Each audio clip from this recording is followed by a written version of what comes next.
Uzcars tarixidagi eng qiyin sinov. Man Tuning House va Neytralka TV blogerlari bilan kutilmagan tajribaga qo'l urdik. Toshkentdan Urganchgacha bitta bakda. Mashinamiz esa yangi gibridli Chery Arizo 8.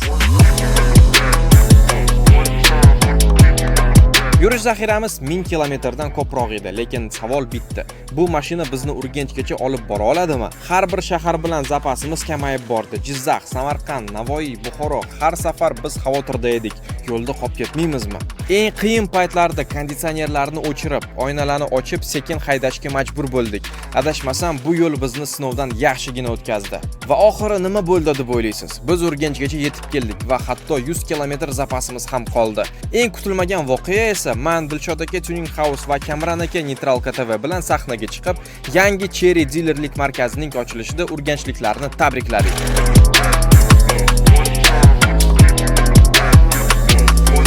Tadbir tugagandan so'ng biz 2 kun bosib o'tgan masofamizni samolyotda atigi 2 soatda bosib o'tdik. Video yoqqan bo'lsa like bosing va Uzcars'ga obuna bo'ling.